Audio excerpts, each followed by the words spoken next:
This is Unmasked. I'm Kedra Flowers. This podcast is about saying the thing you usually think through first, the truth that gets edited, softened, or swallowed. These conversations are not polished. They're simply honest. And they're for anyone who's tired of explaining themselves to be understood. I really struggle with doing any kind of podcast or social media posts or any of those things because it has become painfully clear that I don't communicate the same way other people communicate. And I know for many, many years I've looked and I thought what I called it the matrix, that we're living in the matrix. And I thought that what I was seeing was everybody just kind of playing this game, right? And saying, "How are you?" "I'm fine." When they're not fine. Their rent is not paid, their car got repossessed, their children are acting up in school, like their life is utterly fucked up, but they're like, "I'm fine." They're coming to work and looking normal and all of that stuff. And I just thought that that was a game. Like everybody's now the term is masking, right? Everybody's masking at work and then they go home and they're being real, like shit's real, right? But as I really am learning that I am the one masking, right? And I know I'm not the only one, but I'm doing that. And what I'm learning now is that everybody else, like as in neurotypical kind of, which that's its own, I can go off on a tangent there, but I'm not. But neurotypical, normal people are not masking. Like literally, they're following instructions. So, like, if they're in the office and they're being cordial and they're not bringing their home stuff into the office and they're saying, "Hi, good morning, fine, how are you?" "I'm fine, how are your kids?" They're fine. They're not masking per se in that situation. That is following directions. They're just doing what normal people do. What makes it masking for me that now I can understand is that that is not what I would do. Like, I'm gonna tell you what the truth is. Like, shit is fucked up right now. I'm in pain from my head to my foot. They don't know what it is. It's some kind of autoimmune, unspecified, blah, blah, blah. And then I'm just gonna overshare. At the end of that, everybody's uncomfortable, right? So over years, as I have those kind of encounters, I've started to slowly silence myself, right? So whereas I would go online and do YouTube things and whatever before the podcast things were like the big thing, but I would just ramble and talk about different things. Now I've started to silence, or for the last, I'd say 10 years, I've silenced myself because I started to realize I'm not normal. Like I I'm not normal. These people aren't, well, they are faking, but they're not faking. Like that's their life. That's their life. But if you're listening to this, give me your feedback on it. I mean, definitely could be wrong, but like this matrix thing, it's real to them. Whereas it's not real to me. I see through it. I may choose to participate. I may choose to say fine. I may choose to say good morning. I may choose. But at no time am I detached from the reality that it's not necessarily a good morning. Not for being and not for you either. Like, I'm never detached from that fact. I am just participating in this social norm behavior kind of thing. And it's just really it's a lot. And as I look back and I see in most recent years where my body literally started having physical breakdowns, it took all of that for me to wake up and realize this is affecting me in all kinds of levels. And I wasn't present to it, I guess. I just it was survival. It just simply was survival. So I don't know. It's interesting. I don't so bottom line, as far as podcasting or talking or whatever, where these conversations will go, I have no clue. I want to do a podcast. I want to talk about things like this, just life stuff. I want to talk about what's happening in a reality, right? And get feedback and understand how other people view it. And that's where I am. That's what I wanna talk about. That's what I wanna do, and I wanna be free to go wherever it takes me. I don't want to be trapped and silenced and can't say certain things. I just don't want to do that, and I'm not willing to do that. So, this conversation is just gonna be real, and at least from my perspective, right? It's gonna be what I see, even though it might be uncomfortable to say, um, because I don't think the same way, as everybody else. I think similar to some people, and thank God I found those groups. I found neurodivergent groups, where I can be a part of a community and we quasi speak the same language. We do, but we're not all the same, which is still in and of itself, um, it's refreshing. When you've lived in a world where everybody else agrees that you walk in the room and you should just say good morning, even if it's not a good morning. You leave the room, you should say goodbye, even if you don't want to say goodbye. Right? But everybody agrees to this. And I've always been one to go, who made the rules? Like, where is this book of rules and who made them? And oh my God, if I say that to the wrong people, oh my God, then they go, oh, it's the Bible. The Bible is the book. Oh my God. Can we stay? Can we? Okay. Like, oh, oh my God. And definitely don't go into the lion's den and whatever, or the Garden of Eden, and like, and nothing wrong with people's beliefs and all of that. But like, I want to talk about real, like, for me, reality, like reality. Can we touch it, feel it? Like what is that? And rules are not things oftentimes that you can touch and feel or whatever. So where did this social rule book come from? I don't know. It's interesting. I was actually at lunch with a friend of mine, a friend of what 42 years at this point, and we were having this conversation because she's huge into etiquette, and which to me are just they're rules.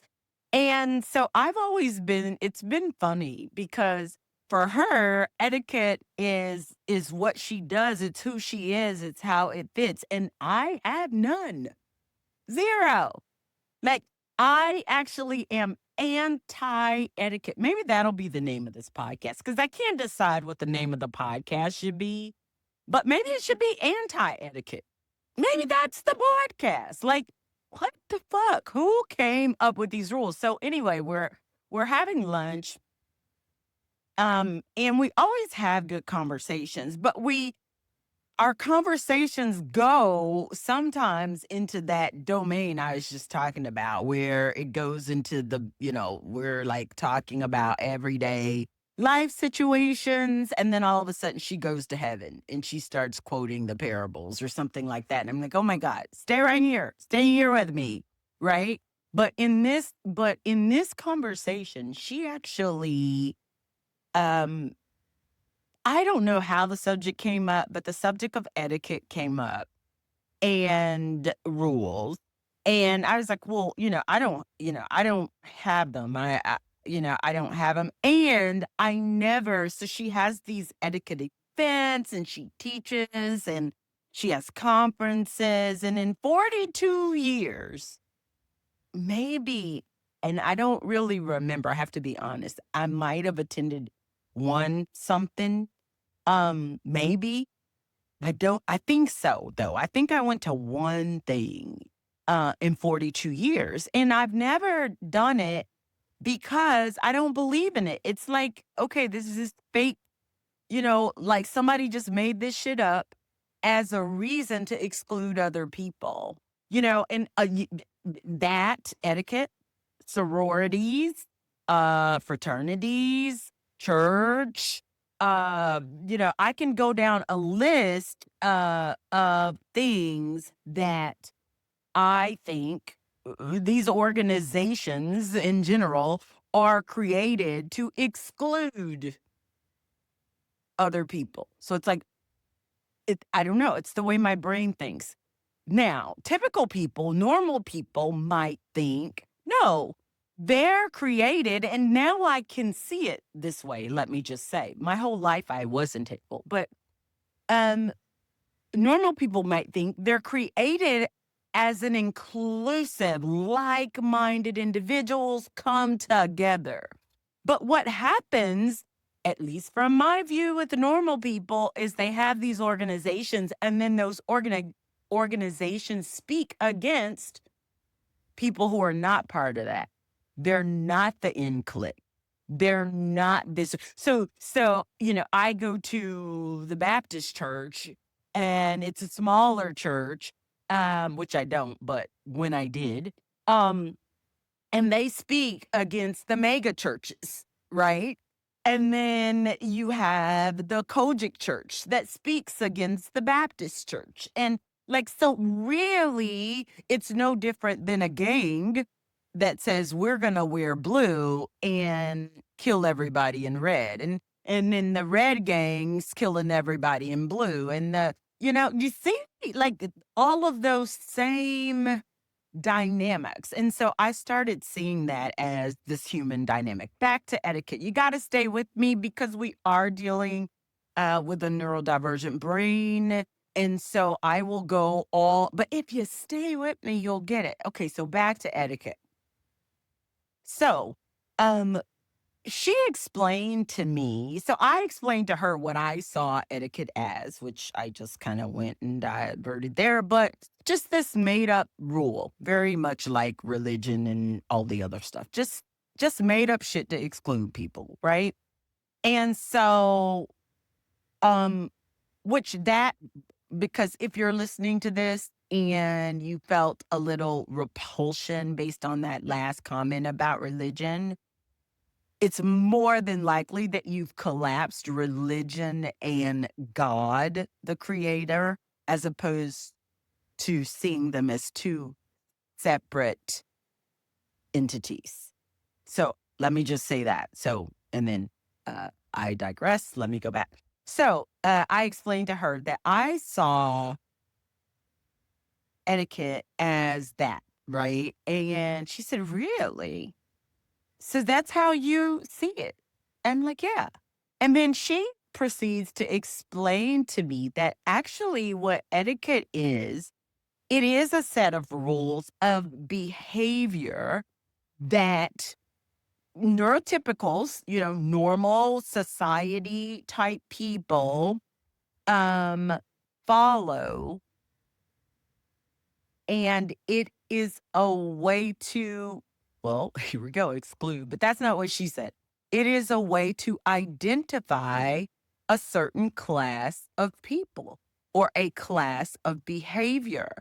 And that without those rules, knowing which fork to use, knowing which side to wear when you're at an event or a conference, which side your name tag should go on and why. Oh my God. What?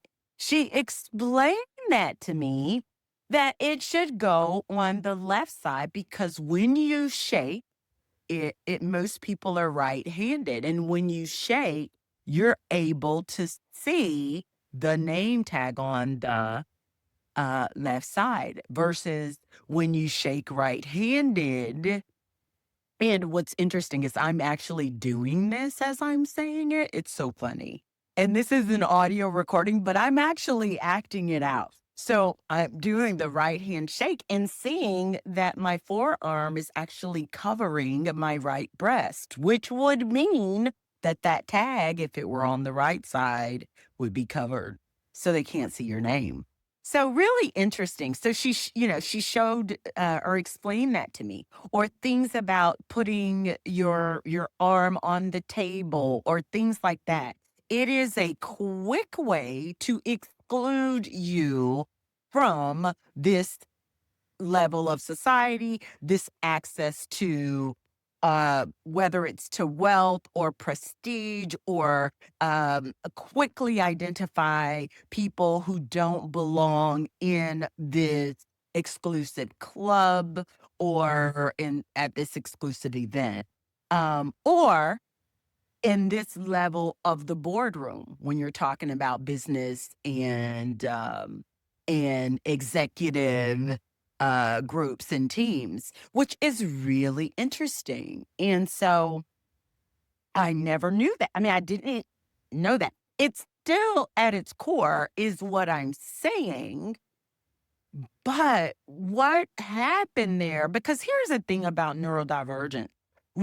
When you find someone, this is how one way you can know if someone is truly, neurodivergent, which can be autistic, ADHD, gifted, there are different words. It could be one or all. A lot of times, to me, what I'm seeing now is all three typically are present. It's just that it shows up differently in different aspects of life, right? So it shows up differently in intellect versus social graces versus whatever. So anyway, not going down there.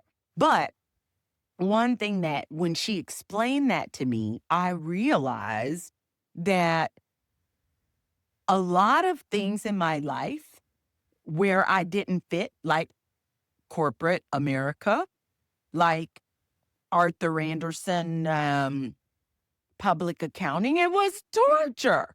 I didn't fit.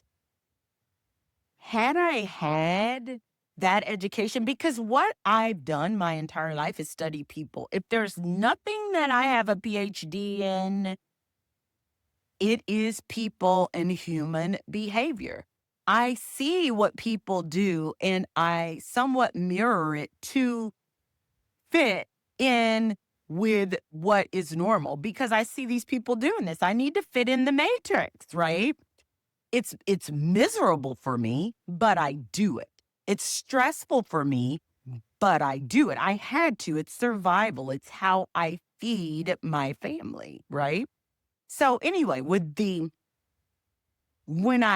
information, as I look back over my life, I realized that a lot of opportunities that maybe I didn't get that I thought was maybe because I was Black, which it might have been. Don't get it twisted. I thought maybe because I was a woman, which it might have been. Don't get it twisted. I thought it was for all these other reasons, which it might have been, but I have to then consider if it wasn't because I didn't have that rule book.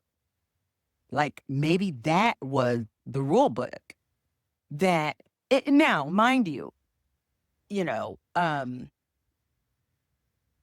everybody necessarily need to have those. I think, I mean, I don't have them, but some things I know, like, how to behave in this environment and whatever, whatever. Like some things I know from studying people, but, I don't know that everyone needs to have it, but I do think at a certain level of quote unquote, which I'm doing my finger quotes of success, right? You get exposed to certain levels and groups and statuses that if you don't have them, it could be hurtful. I can see that now. It's too late. I've lived my life. I created my own company and my own path so that I didn't have to fit within that. But now all of a sudden I am interested in learning them because as just with the few things she shared with me over lunch, I became keenly aware of where those things probably made a difference in my life, in my career, in my interaction, in certain um, client relationships, even, uh, and things like that, right? So it's real interesting. I just find it super interesting as I now am learning what normal is, or I'm sorry, learning to see neurotypical, quote unquote, normal behavior clearly to some degree. Even though I've always seen it and maybe mimicked some of, the behaviors and things like that, I didn't know what I didn't know I was seeing it. I didn't know what I was looking at, right? Because I'm looking at it through neurodivergent eyes. So in my mind, they're doing the same as me, but they're enjoying it, is kind of how I saw it. Not that this is really like, this is how this really works in their life. Like they really believe, they really believe these things. They're not just masking. So it's just an interesting um phenomenon. So anyway, don't know. This will be probably part of the podcast. I don't know what it's going to be called, but stay tuned because I'm going to do my outro in just a second and you'll know the name of the podcast at that point. Have a great day. All right. Bye-bye. If something in this episode stayed with you, let it. You don't have to resolve it today. You don't have to explain it to anyone. I'll see you next time.